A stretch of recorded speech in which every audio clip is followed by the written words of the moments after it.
Good morning, friends. Most welcome to Bottom of Study channel.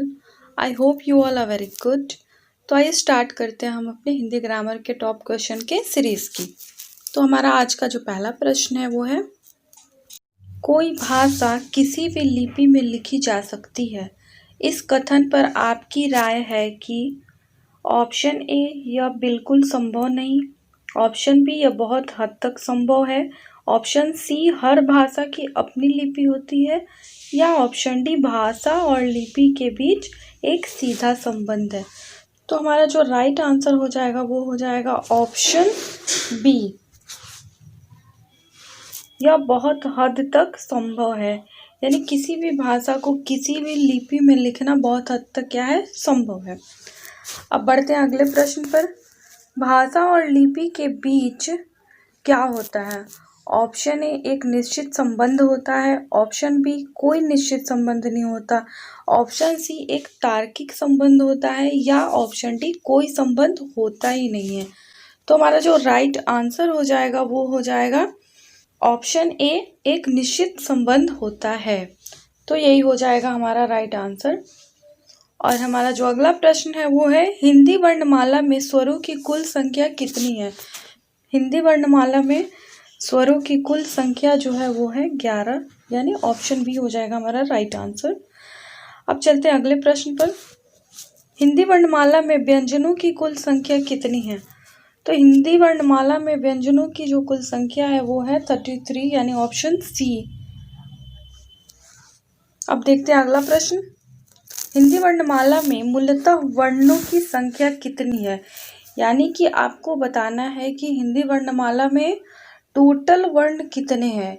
हमारा right answer हो जाएगा option C, यानी 44, जिसमें कि हमारे 11 स्वर वर्ण होते हैं और हमारे जो 33 है वो होते हैं व्यंजन वर्ण। तो दोनों को मिला के हो गए 44। तो यही हो जाएगा हमारा राइट आंसर। अब देखते हैं अगला प्रश्न। हिंदी वर्णमाला में अयोगवाह वर्णों की संख्या कितनी है? Option A 4, option B 3, option C 2, या ऑप्शन डी 6।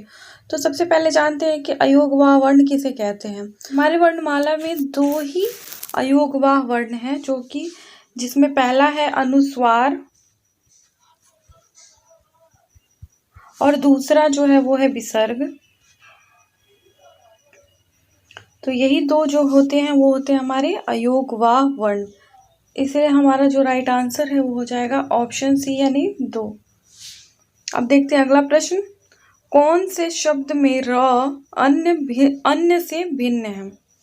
यहाँ पर आपको बताना है कि जो ये चारों शब्दों में, चारों ऑप्शंस में र का प्रयोग हुआ है, तो इसमें आपको बताना है कि इनमें कौन सा जो है वो अन्य से भिन्न है, यानी कि एक जो है इनमें चारों में अलग है। तो हमारा जो राइट आंसर हो जाएगा वो हो जाएगा ऑप्शन बी, कर्म। कर्म में जो र का प्रयोग हुआ है वो अलग तरीके से हुआ है। अब देखते हैं अगला प्रश्न। तालव्य व्यंजन है, आपको बताना है कि ये चारों ऑप्शन में से कौन से ऐसे व्यंजन हैं जिनका उच्चारण तालु की सहायता से होता है। तो जो हमारे चवर्ग होते हैं, यानी जो चचा जज होते हैं, उसका जो उच्चारण होता है वो हम तालु की सहायता से करते हैं। तो इसीलिए हमारा जो राइट आंसर हो जाएगा वो हो जाएगा ऑप्शन बी। और अगले प्रश्न में आपको बताना है कि भाषा की सबसे छोटी इकाई कौन सी है।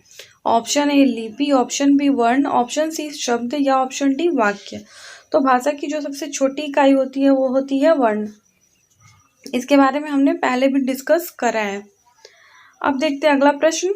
ज्ञ को वर्णमाला में माना जाता है।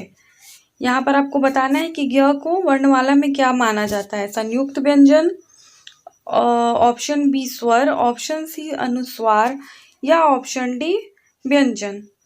तो हमारा जो राइट आंसर हो जाएगा वो हो जाएगा ऑप्शन ए, यानी संयुक्त व्यंजन, क्योंकि इसका जो निर्माण होता है इस वर्ण का, ये इसका निर्माण 2 वर्णों के मिलने से होता है, 2 व्यंजनों के मिलने से होता है। तो इसीलिए संयुक्त व्यंजन जो है वो हो जाएगा हमारा राइट आंसर। और जो हमारा अगला प्रश्न है वो है, अल्प प्राण ध्वनियों का समूह कौन है।